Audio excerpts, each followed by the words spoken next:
জুলাই বিপ্লবের সময় লাশের সারি দেখা গেছে।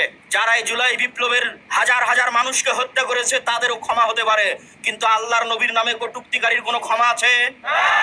কেন ক্ষমা নাই তাকে জানেন? এই জন্য ক্ষমা নাই যা যিনি ক্ষমা করবে উনি তো দুনিয়াতে নাই। ক্ষমা করবে কে? মুহাম্মদ সাল্লাল্লাহু।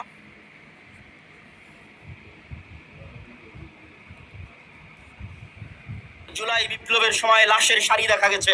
যারা এই জুলাই বিপ্লবের ভাই, আবেগ দিয়ে দিন কায়েম হবে না কখনো, তোদের মুখের কথা দিয়ে দিন কায়েম কখনো হবে না। তোরা সব ধর্ম ব্যবসায়ী হারামজাদা হগল। এতে একটু ভালো আছে কিছুটা সকল আলেমের মধ্যে,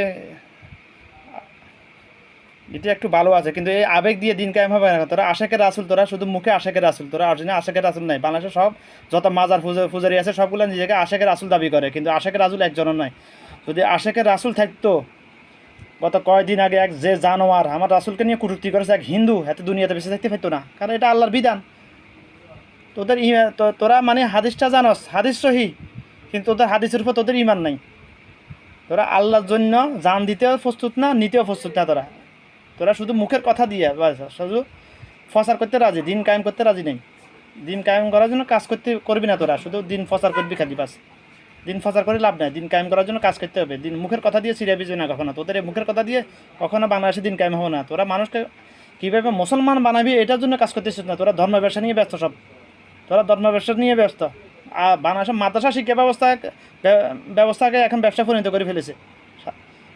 স্কুলের কথা বাদে দিলে, স্কুল তো ব্যবসা অনেক আগে থেকে, মাদ্রাসা শিক্ষা ব্যবস্থা বর্তমানে বাংলাদেশের ব্যবসা পরিণত হয়ে গেছে। তোদের এই জন্য দিন কায়েম হবে না বাংলাদেশে।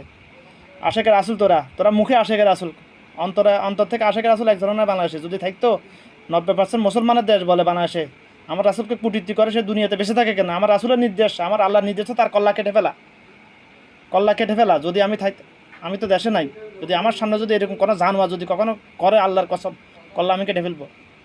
আমি দিনের জন্য মরতে রাজি আছি হামেশা, এনি টাইম, যে কোনো সময় দিনের জন্য আমি মরতে রাজি আছি ইনশাল্লাহ। শহীদের মত, দুনিয়াতে 1000 বছর বেঁচে থাকি লাভ কি যদি ইমান নিয়ে না যেতে পারি? 100 বছর দুনিয়াতে বেঁচে থাকা জরুরি না, ইমান নিয়ে দুনিয়া থেকে যাওয়াটাই এসে জরুরি। জান্নাতে যাওয়াটাই জরুরি। 100 বছর দুনিয়াতে বিচরণ করা জরুরি না আদম সন্তানের জন্য।